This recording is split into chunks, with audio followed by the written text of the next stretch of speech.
We don't know what seen sparked that the video, violence here. Was the black man having resisting a arrest, meeting, or and he were was some police supposed to be officers brought to that meeting. So we were all anticipating what he was going to look like when we saw him. This was maybe a couple of weeks later. Because, I mean, after seeing that film and what they did to him, we was expecting him to be crippled, blind. Disfigured. Because they beat him damn near to death. When he came in that room, everybody was like, closed all their of us was like this. We couldn't do it. And the lawyer finally said, it's all right. Y'all can look at him.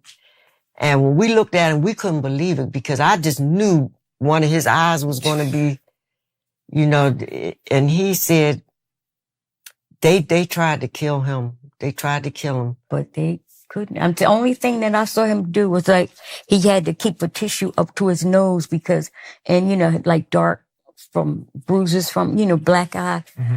But other than that, the way they beat, kicked, and stomped him, they were so mad that they couldn't kill us, y'all. They were so mad that is why they tried to kill our family on May 13th. But what happened was they had cleared the streets out. They made the people leave their home, evacuate their homes, took the cars off the street.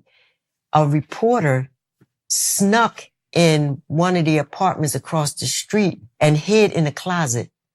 And he stayed there until the cops, I guess, went through all the houses and made sure everybody was gone. And then he came out and he filmed the whole incident. That's how the beating of Delbert appeared on World News because he sent his footage out. He got the beating from the beginning to the end and he put it out on TV. And the police, their footage, when we went to trial and we asked for a copy of it, once we started doing the appeals, all of a sudden it was lost. We can't find it. The autopsy report for Ramp that they said was his autopsy report, when we went to subpoena that for appeals, they said it was locked in the mayor's office. And we're saying, well, why is it locked in the mayor's office when, what did you have in the trial? What autopsy report did you give us during our trial if you got this other one locked away? So it's a lot going on. And then there was, she was a student. The two females, they were students.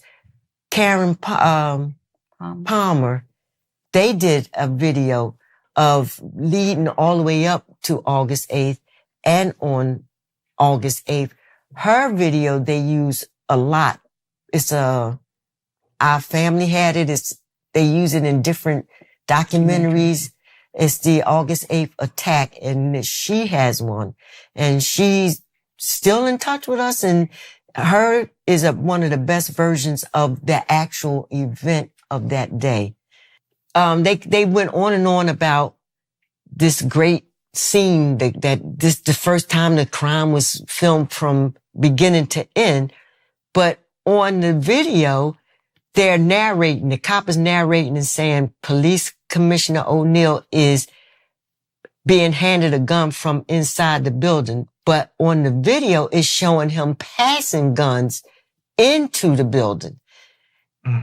Into the building. And when we asked for that tape for our appeals, all of a sudden they can't find it. It disappeared.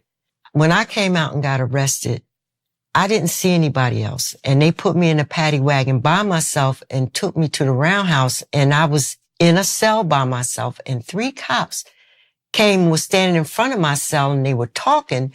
And the one cop was pointing to the back of his neck and saying, yeah, went in there and he pointed down and across and he said, oh, and he's dead. And I thought they was talking about one of my moved brothers.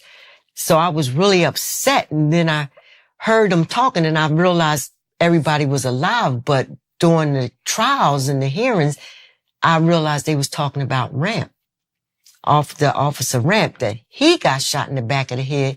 The bullet traveled downward. And it was no way that we could have done that. And they knew it too, because during the hearings, the DA he changed the direction on the autopsy report. The autopsy report said right. He crossed it out in pencil and put left on there. So they just made up whatever they wanted to make up.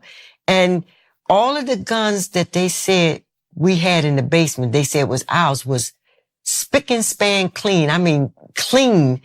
But all of us was covered head to toe in mud because the deluge hoses they used was slinging the mud and dirt from outside back in on us.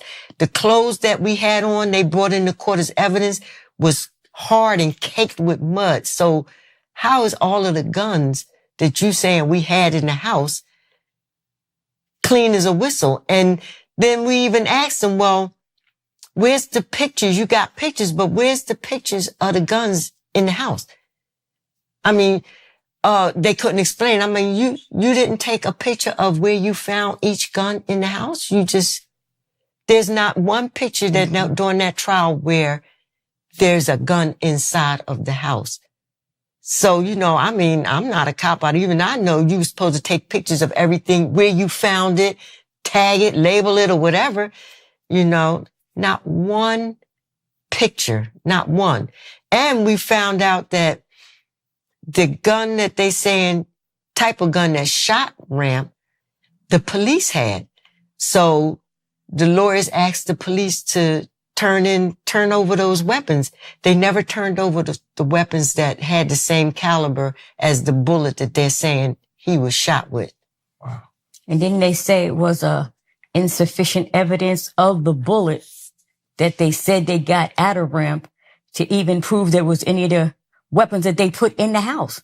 They couldn't even tell you where the bullet came from. Yeah, they said the test was inconclusive. Inconclusive, that's what So it was. when the lawyers said, well, we want the bullet fragments so that we can have our own independent test. Oh, it's not enough. It's not enough fragments left to do that. And that, we made it through that because of our belief, the strength of John Africa's teaching. We clung to that, and that carried us through 41 years of prison, being innocent, and then having to MOVE was witness founded the in the early murder of our 1970s family, by our this man, children. Vincent Lee My Hart, son was a in local there, handyman Janet's who renamed daughter himself was in there.